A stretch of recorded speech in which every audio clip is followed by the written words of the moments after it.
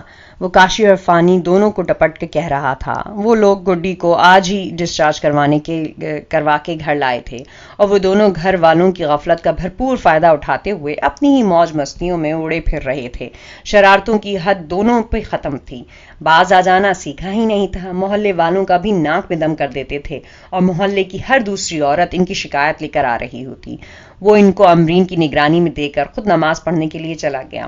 نماز پڑھ کر واپس آیا تو امرین بیچاری ہانپ رہی تھی. وہ کبھی چھت پہ چڑھ جاتے، کبھی کمرے میں چھپ جاتے.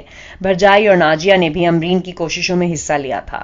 ہم دونوں خود نہائیں گے، سیڑھیوں پہ کھڑے فانی نے شرط رکھی تھی. تاکہ شام تک غسل خانے سے ہی نہ نکلو. امرین نے گھورا تھا. آپ کو اس سے کیا؟ چاہے ہم ساری رات نہاتے رہیں. آؤ تمہیں ساری رات میں نہلاتا ہوں. اس کی اچانک آمد اور آواز پہ جہاں امرین نے سکھ کا سانس لیا تھا وہیں ان دونوں کی شرائط ہوا ہو گئی تھیں. چاچو، وہ ہم تو... نیچے آؤ دونوں، دیکھتا ہوں کتنی دیر نہاتے ہو. اس کے سخت لہجے پہ دونوں مرے مرے قدم اٹھاتے نیچے آ گئے تھے اور وہ اپنی قمیض کی آستینیں فولڈ کر کے تولیہ غسل خانے کی دیوار پہ رکھتے ہوئے انہیں لے کر نہلانے گھس گیا تھا. باہر چارپائی پہ لیٹی گڈی اپنی تکلیف بھول بھال کر ان دونوں کی درگت پہ خوش ہو رہی تھی اور وہ دونوں اکثر جیلس ہوتے تھے کہ چاچو ان سے زیادہ گڈی سے پیار کرتے ہیں. لیکن وہ یہ نہیں جانتے تھے کہ اس کے لیے وہ تینوں ہی برابر تھے. آخر تینوں ہی اس کے بھائی کی اولاد تھے. بھرجائی، ان کو کپڑے پہنائے.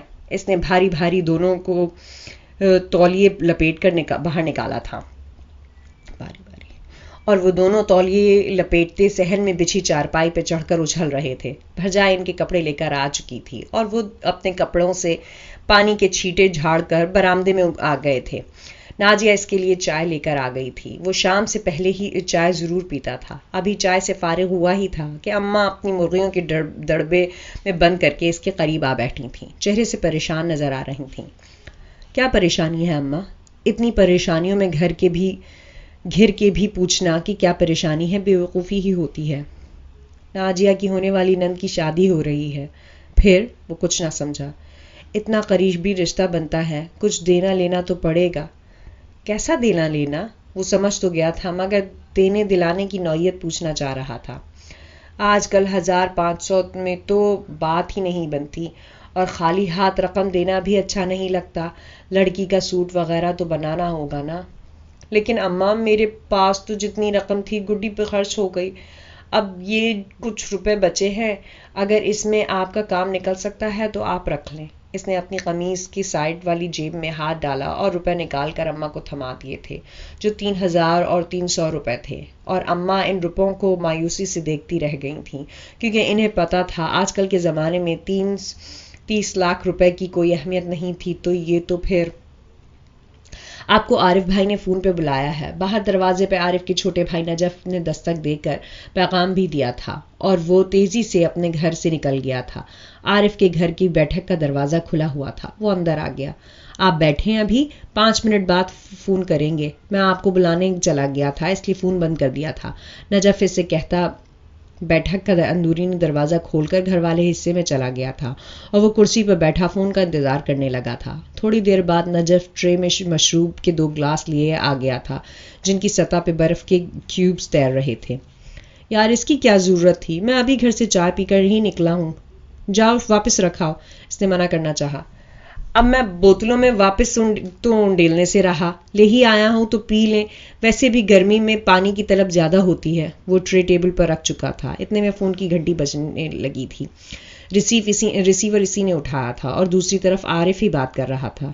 تم کل صبح ہی واپس آ جاؤ. خیر خیریت اور دعا سلام کے بعد عارف نے عجلت سے کہا. کیوں؟ وہی عام سا فطری سوال تھا. تیری جاب کے چانسز لگ رہے ہیں. آج کے اخبار میں 2 اچھی کمپنیوں کی طرف سے ضرورت ہے کا اشتہار لگا ہے. ایک کمپنی کو میں بھی جانتا ہوں, میرا کزن بھی اسی کمپنی کی ایک برانچ میں کام کرتا ہے. ہو سکتا ہے اسی کی کوئی سفارش چل جائے. عارف اس کے لیے متفکر ہو رہا تھا. عارف, تم اچھی طرح جانتے ہو کہ ضرورت ہے کا اشتہار دینے والوں کو ضرورت ہوتی نہیں, صرف دوسروں کی ضرورت ہے کا تماشا دیکھنے کے لیے اشتہار دیتے ہیں کہ کون غربت سے بدحواس ہو کے کس حال میں ان کی سمت دوڑتا ہے اور نوکری کے لیے ایڑیاں رگڑتا ہے, اور وہ لطف اندوز ہوتے ہیں. اس نے زہر خند لہجے میں کہتے ہوئے عارف کی بات جھٹلائی تھی. یار ٹرائی کر لینے میں کیا حرج ہے, اس نے سمجھایا. حالانکہ تم جانتے ہو ٹرائی ہم نہیں کرتے بلکہ وہ لوگ کرتے ہیں. عارف اس کے جواب پہ جھنجلا گیا تھا. تو پھر کیا کرو گے؟ لہجہ خف کے لیے ہوا تھا. ٹرائی کیا مطلب؟ مطلب ہے کہ صبح آ رہا ہوں, کیونکہ اس وقت کوئی چپڑاسی یا چوکیدار کی نوکری بھی رکھ لے تو میں کرنے کو تیار ہوں, کیونکہ مجھے ضرورت ہے. وہ کہہ کر فون رکھ چکا تھا اور وہاں سے اٹھ کر باہر نکل آیا تھا. پیچھے نجف آوازیں دیتا رہ گیا تھا. اس نے جیسے سنی انسنی کر دی تھی. 15 گھنٹے آن ڈیوٹی رہنا پڑے گا. دن 12 بجے سے رات 3 بجے تک شفٹ ہوگی. اگر کر سکتے ہو تو میں یہ جاب تمہیں دینے کو تیار ہوں, لیکن کوئی کوتاہی کی گنجائش 1% بھی نہیں. میڈم کشور جہانیہ کا لہجہ ہر قسم کی نرمی سے آ رہی تھا. میں کرنے کو تیار ہوں, اس نے حامی بھر لی تھی. جانتے ہو ذمہ داری بہت بھاری ہے. ریسٹورینٹ ایک پبلک پلیس ہوتا ہے جہاں کچھ بھی ہو سکتا ہے, اور اس کچھ بھی پر نظر رکھنا اور احتیاط کرنا تمہارا کام ہوگا. اور اسٹاف کی سروس میں ذرا سی بھی مسٹیک پورے ریسٹورینٹ کی ریپوٹیشن خراب کر دیتی ہے, جس کی ذمہ داری تم پہ آئے گی. میڈم نے اسے جتایا تھا. جانتا ہوں میڈم کہ یہ ذمہ داری بہت بھاری ہے, لیکن میرے گھر کی جو ذمہ داری میرے کندھوں پہ ہے وہ اس سے بھی زیادہ بھاری ہے. یہ ذمہ داری میں اچھے طریقے سے نبھاؤں گا تو کندھوں کی ذمہ داری نبھ سکے گی. بہرحال میری ڈیوٹی آورز میں آپ کو کوئی شکایت نہیں ملے گی, البتہ رات 3 بجے کے بعد اور دن 12 بجے سے پہلے کا میں جوابدہ نہیں رہوں گا. اس نے بھی بات واضح کر لینا ضروری سمجھا تھا. میڈم نے اس کے اعتماد پہ اسے بطور خاص دوبارہ دیکھا تھا. کہاں کے رہنے والے ہو؟ بے ساختہ پوچھا گیا تھا. آپ جیسے معزز شہریوں کے لفظ میں پینڈو کہا جاتا ہے. گاؤں کا رہنے والا ہوں. اچھا تو تم دیہاتی ہو. انہیں دلچسپی ہوئی تھی. کسی پینڈو کو عزت بخشنا ہو تو آپ اسے دیہاتی کہہ لیتے ہیں، اور کسی دیہاتی کو عزت مجروح کرنا ہو تو اسے پینڈو قرار دے دیتے ہیں. لیکن مجھے آپ دیہاتی کہہ لیں یا پینڈو، مجھے کچھ خاص فرق نہیں پڑے گا، کیونکہ گاؤں میری شناخت ہے. اس کی گفتگو میں ہلکی تلخی میڈم کو بار بار متوجہ کر رہی تھی. انہیں یقین ہو چلا تھا کہ سامنے بیٹھے آدمی کے سینے میں کوئی شاہکار دھڑکتا ہے جو اس کی باتوں کو اور لب و لہجے کو انفرادیت بخش رہا تھا. کچھ زیادہ ہی شوقی لگتے ہو شہر والوں سے. شہر والے بھی تو ہم سے بیزار رہتے ہیں. ایسی بات تو نہیں ہے، تم غلط سمجھتے ہو. تو پھر آپ بھی غلط سمجھ رہی ہیں. میں شہر والوں سے شوقی نہیں ہوں. میڈم مسز ہمدانی آئی ہیں. مسٹر ہمدانی آئے ہیں. انٹرکام پہ اطلاع ملی تھی. اوکے، بھیج دو ان کو. وہ ریسیور رکھ کر دوبارہ اس کی طرف متوجہ ہوئی تھیں. اوکے اینگری مین، تم سے پھر کبھی فرصت میں نشست ہوگی. فی الحال کچھ کام ہے اور کسی سے ملنا ہے. تم کل 11 بجے پہنچ جانا. 1 گھنٹے میں تمہیں ٹوٹلی کام کی نوعیت سمجھا دی جائے گی. اور وہ اسے تسلی بخش جواب دے چکی تھیں، اور ان کا شکریہ ادا کرتا وہ کھڑا ہو گیا تھا. واپس فلیٹ پر آیا تو عارف اس کا منتظر تھا. جاب مل جانے کی خوشخبری پہ وہ اس سے بھی زیادہ خوش ہو رہا تھا. And of the episode. باقی سنیے آئندہ.